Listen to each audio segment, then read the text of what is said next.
नमस्कार दोस्तों, स्वागत है आपका आज के मुख्य समाचारों में। यहां पर आपको देखने को मिलेंगे आज की तमाम बड़ी खबरें मुख्य समाचार ब्रेकिंग न्यूज अपडेट्स के रूप में। चलिए दोस्तों, जान लेते हैं आज की पहली बड़ी खबर। प्रधानमंत्री नरेंद्र मोदी ने फिलिस्तीन के राष्ट्रपति से की बात। गाजा विवाद पर भारत अपने पुराने रुख पर है कायम।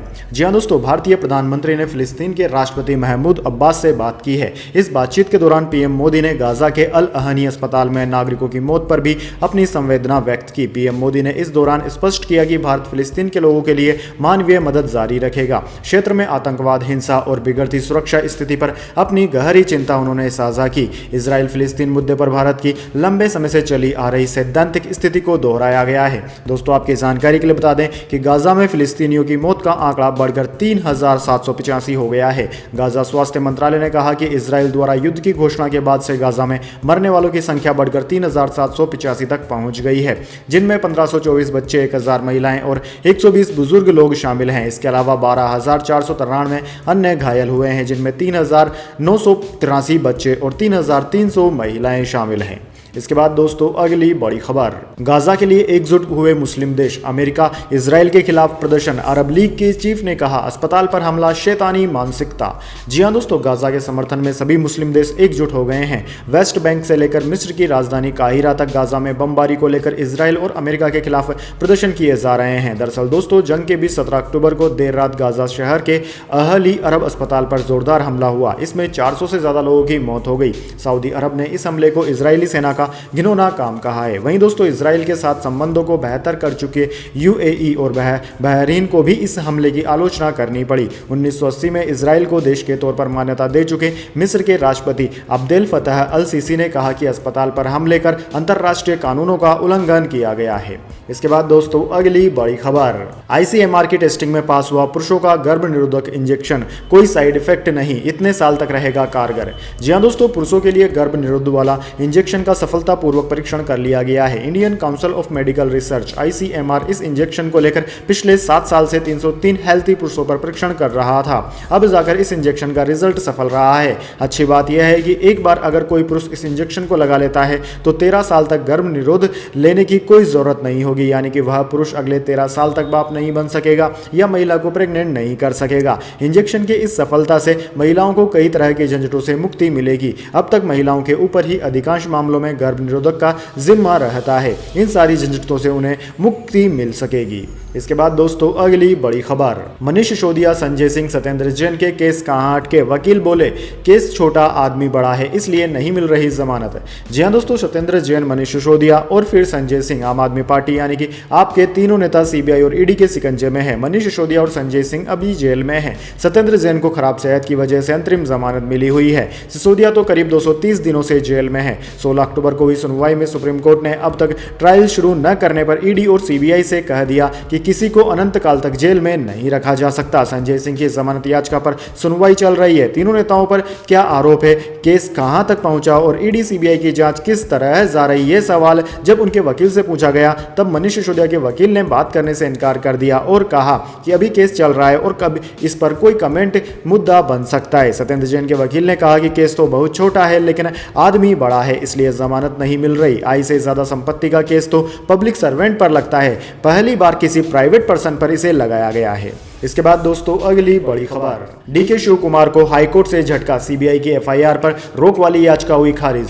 जी हां दोस्तों, कर्नाटक के उप मुख्यमंत्री डीके शिव कुमार को हाईकोर्ट से झटका लगा है। कर्नाटक उच्च न्यायालय ने उनके खिलाफ सीबीआई के आय से अधिक संपत्ति के मामले को रद्द करने की मांग वाली उनकी याचिका खारिज कर दी। गुरुवार को कोर्ट ने जांच पर लगी अंतरिम रोक हटाते हुए एजेंसी को 3 महीने के भीतर जांच पूरी कर अंतिम रिपोर्ट सौंपने का आदेश दिया है। न्यायमूर्ति के नटराजन ने कहा कि याचिका काफी देरी के बाद दायर की गई थी और सीबीआई की अधिकांश जांच पहले ही पूरी हो चुकी है। सोमवार को सुप्रीम कोर्ट ने सीबीआई के संपर्क करने के बाद रोक हटाने से इनकार कर दिया था। अतिरिक्त सॉलिसिटर जनरल एसवी राजू ने कहा था कि सीबीआई की 90% जांच पूरी हो चुकी है, लेकिन यह अंतरिम रोक के कारण आगे नहीं बढ़ सकी है, जो 12 जून को कर्नाटक उच्च न्यायालय द्वारा दी गई थी। सुप्रीम कोर्ट ने शिव कुमार से 7 नवंबर तक सीबीआई की जांच पर जवाब भी मांगा था। इसके बाद दोस्तों, अगली बड़ी खबर। विराट कोहली इस वर्ल्ड कप के सबसे असरदार फील्डर। आईसीसी ने शुरुआती 13 दिन की रैंकिंग जारी की। की, रूट दूसरे और वार्नर तीसरे नंबर पर। जी हां दोस्तों, इंटरनेशनल क्रिकेट काउंसिल आईसीसी ने विराट कोहली को वर्ल्ड कप 2023 में अब तक का मोस्ट इंपैक्टफुल फील्डर माना है। आईसीसी के मुताबिक टूर्नामेंट के पहला 13 दिनों में विराट कोहली ने फील्ड पर अपनी फील्डिंग से सबसे ज्यादा प्रभाव डाला। सभी टीमों के 3 ग्रुप मैचों के बाद आईसीसी की ओर से फील्ड पर सबसे प्रभावी फील्डर्स की एक लिस्ट जारी की गई है, जिसमें कोहली टॉप पर है। कोहली ने टूर्नामेंट में अब तक 3 कैच लिए हैं, जो न्यूजीलैंड के मैट हेनरी और ऑस्ट्रेलिया के डेविड वार्नर से 2 कम है, लेकिन फील्ड पर उन्होंने सबसे ज्यादा प्रभाव छोड़ा है। उन्हें आईसीसी ने 22.30 की सबसे ज्यादा रेटिंग दी है। वहीं लिस्ट में इंग्लैंड के जो रूट दूसरे नंबर पर हैं, जिनके पास 21.73 रेटिंग पॉइंट्स हैं। रूट ने टूर्नामेंट में अब तक 4 कैच लपक लिए हैं। दोस्तों, लिस्ट में टॉप 10 में भारत, न्यूजीलैंड और ऑस्ट्रेलिया के 2-2 खिलाड़ी हैं, जबकि रविंद्र जडेजा 11वें नंबर पर हैं। इसके बाद दोस्तों अगली बड़ी खबर, प्रदूषण के मामले में मुंबई ने तोड़ा दिल्ली का रिकॉर्ड, लगातार हवा हो रही है जहरीली। जी हां दोस्तों, अभी ठंड आने में देर है, लेकिन मुंबई में प्रदूषण समय से पहले ही तांडव मचा रहा है और अमूमन प्रदूषण के लिए दिल्ली सुर्खियों में रहती है, लेकिन इस बार मुंबई की हालत और भी बदतर है। प्रदूषण के मामले में मुंबई ने दिल्ली का रिकॉर्ड तोड़ दिया है। बीते 3 दिनों से मुंबई की दम घोटू हवा दिल्ली से ज्यादा जहरीली है। बढ़ते प्रदूषण को लेकर राज्य सरकार के मंत्री का कहना है कि चल रही परियोजनाएं इसके लिए जिम्मेदार है। सड़क से आसमान तक प्रदूषण बढ़ता ही जा रहा है। मुंबई में पारा 36 डिग्री के पार पहुंच गया है। जानकारों का मानना है कि हर तरफ चल रहा कंस्ट्रक्शन और 34 से 36 डिग्री तापमान में तपती गर्मी के बीच आर्थिक राजधानी मुंबई में पिछले 3 दिनों से वायु स्तर यानी कि AQI मध्यम से खराब श्रेणी में देखने को मिल रहा है। इस दौरान मुंबई और आसपास के सबसे ज्यादा प्रभावित इलाकों में अंधेरी, मझगांव, नवी मुंबई देखा गया है। यहाँ AQI 300 के पार है। इसके बाद दोस्तों अगली बड़ी खबर, ईडी को धारा 50 में गिरफ्तारी का अधिकार नहीं, हाईकोर्ट ने कहा। इसमें एजेंसी को समन जारी करने, डॉक्यूमेंट दिखाने की है पावर। जी हां दोस्तों, दिल्ली हाईकोर्ट ने गुरुवार 19 अक्टूबर को कहा कि prevention of money laundering act यानी कि MPMLA की धारा 50 के तहत ईडी को किसी व्यक्ति को समन जारी करने का अधिकार है, लेकिन गिरफ्तारी का नहीं। जस्टिस अनूप जयराम भवानी ने यह टिप्पणी की। लाइव लॉ की रिपोर्ट के मुताबिक कोर्ट ने कहा कि MPMLA की धारा 50 के तहत किसी व्यक्ति को समन जारी करने, डॉक्यूमेंट की जांच करने और बयान दर्ज करने का अधिकार है, जिसका अधिकार किसी भी सिविल कोर्ट को होता है। वहीं MPMLA की धारा 19 के तहत किसी शख्स को गिरफ्तार करने का अधिकार है। कोर्ट ने कहा कि अगर ईडी किसी शख्स को धारा 50 के तहत समन जारी करती है और बाद में गिरफ्तार कर लेती है, ऐसी स्थिति में जब शख्स कोर्ट को बताएगा कि एजेंसी ने मुझे पूछताछ के लिए बुलाया था लेकिन गिरफ्तार कर लिया, तो कोर्ट उसे आसानी से बरी कर देगी। इसके बाद दोस्तों अगली बड़ी खबर, हमास से कम नहीं है बीजेपी, संजय रावत का असम सीएम पर निशाना, अटल बिहारी के पुराने बयान का किया जिक्र। जी हां दोस्तों, असम के सीएम हेमंत बिस्व शर्मा की प्रतिक्रिया के बाद MVA नेता ने उन्हें घेरने की योजना बना ली है। सीएम शर्मा पर एक साथ कई नेताओं ने हमला बोला है। शिवसेना UBT सांसद संजय रावत ने कहा कि असम के सीएम जिस पार्टी में है वह हमास से कम नहीं है। उन्हें पहले इतिहास पढ़ना और समझना चाहिए। वो बीजेपी में है तो उन्हें पैलेस्टाइन, इजराइल के बारे में पूर्व PM अटल बिहारी वाजपेयी की क्या भूमिका रही है उन्हें जानना चाहिए। 19 अक्टूबर को शिवसेना सांसद संजय रावत ने असम के सीएम हेमंत बिस्व शर्मा की पार्टी बीजेपी की तुलना हमास से कर दी। अपने बयान में सांसद रावत ने बीजेपी की जमकर आलोचना की। असम के सीएम पर उनका बयान शर्मा द्वारा शरद पवार की टिप्पणी पर प्रतिक्रिया देने के बाद आया। सीएम शर्मा ने कहा था कि ऐसा लगता है कि NCP प्रमुख सुप्रिया सुले को हमास के लिए लड़ने के लिए गाजा भेजेंगे। इसके बाद दोस्तों अगली बड़ी खबर, गहलोत बोले पायलट के सारे टिकट क्लियर हो रहे हैं, सीएम पद छोड़ना चाहता हूं, यह मुझे नहीं छोड़ रहा, छोड़ेगा भी नहीं। जी हां दोस्तों, राजस्थान के सीएम अशोक गहलोत ने गुरुवार को दिल्ली में प्रेस कॉन्फ्रेंस में कहा कि सचिन पायलट और वे टिकट के सभी फैसलों में शामिल हैं। उन्होंने कहा कि हम सारे मतभेद भुला चुके हैं, पायलट के समर्थकों के सारे टिकट क्लियर हो रहे हैं, मैंने एक भी सीट को लेकर ऑब्जेक्शन नहीं किया। राजस्थान में फिर से कांग्रेस सरकार बनने की स्थिति में क्या वापस गहलोत सीएम होंगे? इस सवाल पर गहलोत ने कहा कि कांग्रेस में कभी मुख्यमंत्री का उम्मीदवार नहीं बनना चाहिए, जो उम्मीदवार बनता है वो कभी सीएम नहीं बनता। मैं जब सीएम बना तो उस समय में उम्मीदवार नहीं था, मुझे सोनिया गांधी ने चुना। मैं पहले भी कह चुका हूं कि सीएम पद छोड़ना चाहता हूं, लेकिन यह पद मुझे नहीं छोड़ रहा और यह छोड़ेगा भी नहीं। कुछ तो कारण होंगे कि हाईकमान और गांधी परिवार मुझ पर इतना विश्वास जता रहे हैं। इसके बाद दोस्तों अगली बड़ी खबर, जातिगत जनगणना देश के लिए एक्सरे का काम करेगी, तेलंगाना में एक बार फिर राहुल गांधी ने की कास्ट सेंसस की मांग।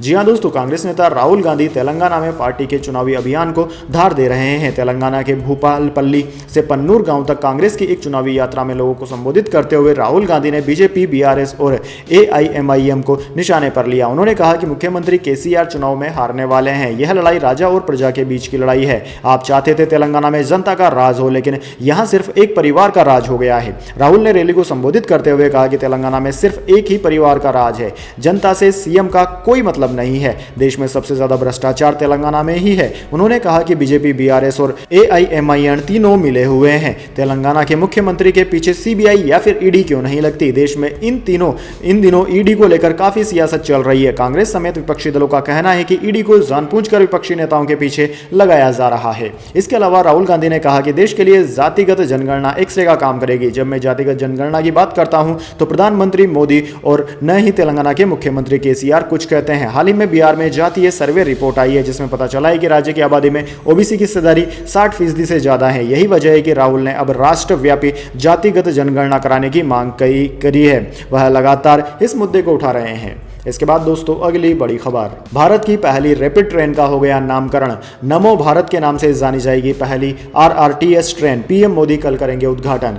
जी हां दोस्तों, देश की पहली रीजनल रैपिड ट्रांजिट सिस्टम के ट्रेनों का नाम क्या होगा, इस पर से पर्दा उठ गया है। प्रधानमंत्री मोदी शुक्रवार को देश की जिस रैपिड ट्रांजिट सिस्टम के ट्रेनों का उद्घाटन करेंगे उसे नमो भारत के नाम से जाना जाएगा। इसकी जानकारी आधिकारिक सूत्रों ने दी है। भारत के पहले regional rapid transit system RRTC corridor का प्राथमिकता खंड प्रधानमंत्री मोदी द्वारा उद्घाटन के एक दिन बाद 21 अक्टूबर को यात्रियों के लिए खोला जाएगा। समाचार एजेंसी पीटीआई के मुताबिक नई regional rapid transit system RRTS रेलगाड़ियों को नमो भारत के नाम से जाना जाएगा। प्रधानमंत्री मोदी शुक्रवार को आरआरटीएस के प्राथमिकता खंड का उद्घाटन करेंगे। दिल्ली गाजियाबाद मेरठ आरआरटीसी गलियारे का 17 किलोमीटर लंबा प्राथमिकता वाला खंड इसके उद्घाटन के एक दिन बाद 21 अक्टूबर को यात्रियों के लिए खोल दिया जाएगा।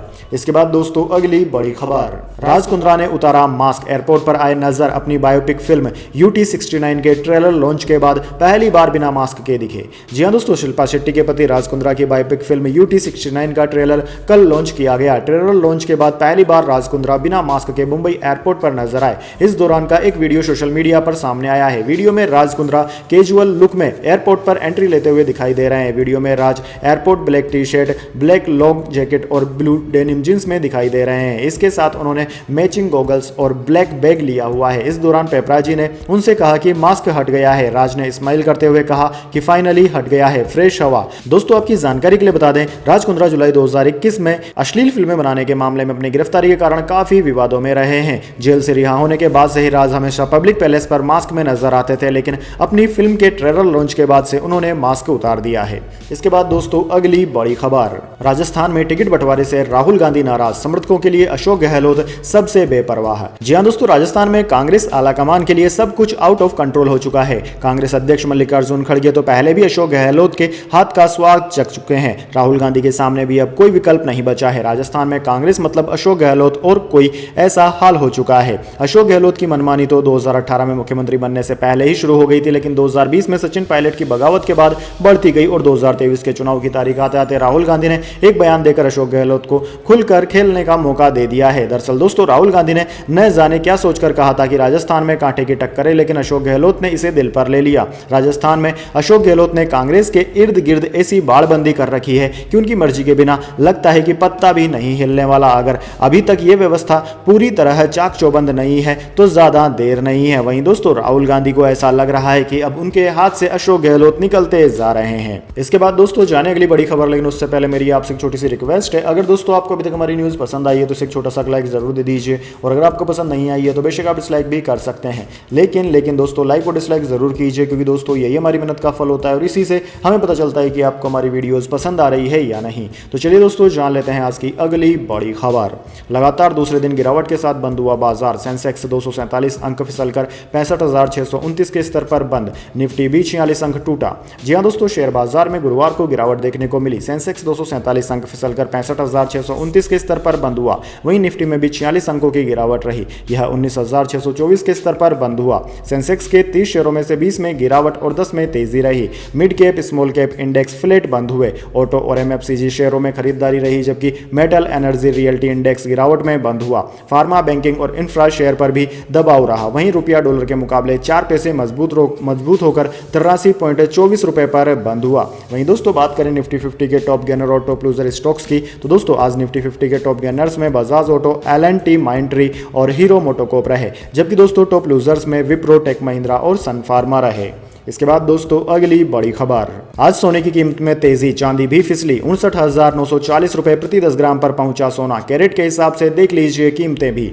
जी हां दोस्तों, 19 अक्टूबर को सोने के दामों में मामूली तेजी देखने को मिली। Indian bullion and jewellers association की वेबसाइट के मुताबिक सराफा बाजार में 24 कैरेट सोने के दाम 100 रुपए बढ़कर 59,940 रुपए प्रति 10 ग्राम पर पहुंच गए। वहीं 18 कैरेट सोने की कीमत 44,955 रुपए हो गई। हालांकि दोस्तों चांदी में आज गिरावट देखने को मिली। यह 873 रुपए गिरकर 71,324 रुपए प्रति किलोग्राम पर आ गई है। इससे पहले यह 72,197 रुपए पर थी। इसके बाद दोस्तों अगली बड़ी खबर, गाजा में अभी 203 इजरायली बंधक, अब तक 302 सैनिकों की मौत। हमास ने इजराइल को दी बड़ी चोट।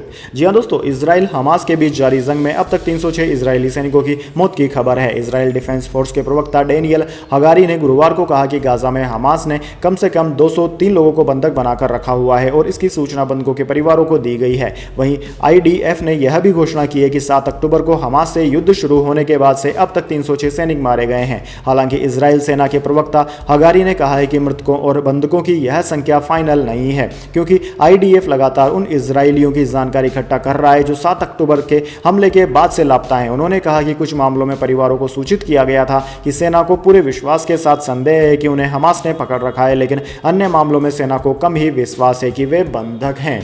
इसके बाद दोस्तों अगली बड़ी खबर, डाबर के हेयर रिलैक्सर प्रोडक्ट से कैंसर का दावा, अमेरिकी फेडरल कोर्ट में 5,400 मामले दर्ज, कंपनी का शेयर 1.22% गिरा। जी हां दोस्तों, डाबर इंडिया की 3 सहायक कंपनियों Namaste laboratories LLC, Dermoviva skin associations inc और डाबर इंटरनेशनल्स के खिलाफ अमेरिकी फेडरल कोर्ट में 5,400 से ज्यादा केस दर्ज किए गए हैं। डाबर पर आरोप है कि इनके हेयर रिलैक्सर प्रोडक्ट से कैंसर जैसी बीमारियां हो रही है। इसे लेकर डाबर इंडिया ने कहा है कि अमेरिकी फेडरल कोर्ट में केस अभी शुरुआती चरण में है और अभी कुछ कहा नहीं जा सकता। कंपनी ने कहा है कि उनके खिलाफ सभी आरोप अप्रमाणित है, जो एक बेबुनियादी और अधूरी स्टडी के आधार पर लगाए गए हैं। दोस्तों आपकी जानकारी के लिए बता दें, नमस्ते लैबोरेटरीज हेयर और स्किन केयर प्रोडक्ट बनाती है। ब्रांड ने ORS हेयर केयर के तहत रिलैक्सर्स ऑयल, शैम्पू, हेयर क्रीम जैसे प्रोडक्ट अमेरिकी बाजार में बेच रही है। डाबर ने साल 2010 में इस कंपनी का अधिग्रहण किया था। इसके बाद दोस्तों अगली बड़ी खबर, दुखी हूं आतंकवाद जैसी बुराई के खिलाफ, आज और हमेशा आपके साथ खड़ा हूं, इजराइल में बोले ऋषि सुनक। जी हां दोस्तों, इजराइल हमास के बीच बीते कई दिनों से युद्ध जारी है। इजराइल ने बीते कुछ दिनों में गाजा पट्टी पर अपने हमले को तेज कर दिया। अभी तक मिली जानकारी के अनुसार इजराइल उन इलाकों को खासतौर पर अपना निशाना बना रहा है जहां हमास के आतंकवादियों के छिपे होने की संभावना है। दोस्तों इजराइल और हमास के बीच जारी युद्ध से दुनिया के अलग अलग देश भी चिंतित है। यही वजह है कि अमेरिका के राष्ट्रपति जो बाइडेन ने बुधवार को इजराइल में मुलाकात की थी। अब आज यानी कि गुरुवार को यूके के PM ऋषि सुनक भी अब इजराइल पहुंच गए हैं। जो बाइडेन के बाद ऋषि सुनक की इस यात्रा को इजराइल बेहद ही खास मान रहा है। दरअसल दोस्तों ऋषि सुनक ने इजराइल में कहा है कि मैं इजराइल में हूं, शोक में डूबा एक राष्ट्र में हूं, मैं आपके साथ शोकाकुल और आतंकवाद जैसी बुराई के खिलाफ आपके साथ खड़ा हूं, आज और हमेशा के लिए। इसके बाद दोस्तों अगली बड़ी खबर, IMPS से 5 लाख तक कर सकेंगे ट्रांसफर, ना IFC ना बेनिफिशियरी ऐड करना होगा। जी हां दोस्तों, IMPS जैसा पैसा ट्रांसफर करने का ऐसा माध्यम है जिसका प्रसार काफी तेजी से हो रहा है।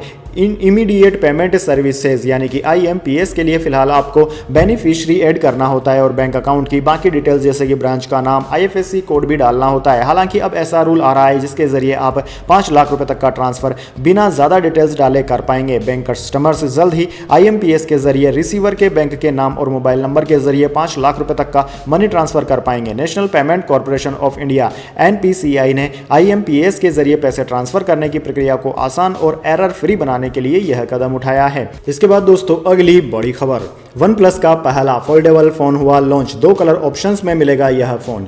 जी हां दोस्तों, OnePlus ने मुंबई में अपना पहला foldable phone OnePlus Open launch कर दिया है। ये phone 2 colour options emerald green और वोयोगर ब्लैक कलर ऑप्शन में पेश किया गया है। दोस्तों OnePlus ने अपनी 10वीं सालगिरह पर OnePlus Open फोल्डेबल फोन को लॉन्च किया है। OnePlus Open फोल्डेबल फोन का वजन 238 ग्राम है, इसलिए इसे आसानी से कैरी किया जा सकता है। इस फोन की बॉडी को स्टेनलेस स्टील, टाइटेनियम फ्रेम और कार्बन फाइबर से बनाया गया है। दोस्तों OnePlus Open फोल्डेबल फोन में फ्लैगशिप इमेज क्वालिटी दी गई है। इस फोन में 3 पावरफुल सेंसर दिए गए हैं, जिनमें primary sensor 48 MP Sony LYT T808 pixel stretched sensor दिया गया है। दोस्तों यह फोन स्नैपड्रैगन 8 जनरेशन 2 SoC पर बेस्ड है। इस फोन के अंदर आपको 16 GB रैम और 512 GB का इंटरनल स्टोरेज भी मिल जाएगा। दोस्तों इस वीडियो के रिकॉर्डिंग किए जाते वक्त फोन की लाइव इवेंट में लॉन्चिंग चल रही थी, इस वजह से इस फोन की कीमत की जानकारी अभी नहीं मिल पाई है। वैसे इस फोन की कीमत आपको क्या लगती है, कमेंट बॉक्स में अपनी प्रेडिक्शन जरूर लिखिएगा। तो दोस्तों यह थी आज की तमाम बड़ी खबरें। इसके बाद दोस्तों बारी आती है आज के माइंड क्विज क्वेश्चन की। जी हाँ दोस्तों, एक आसान से सवाल का जवाब देकर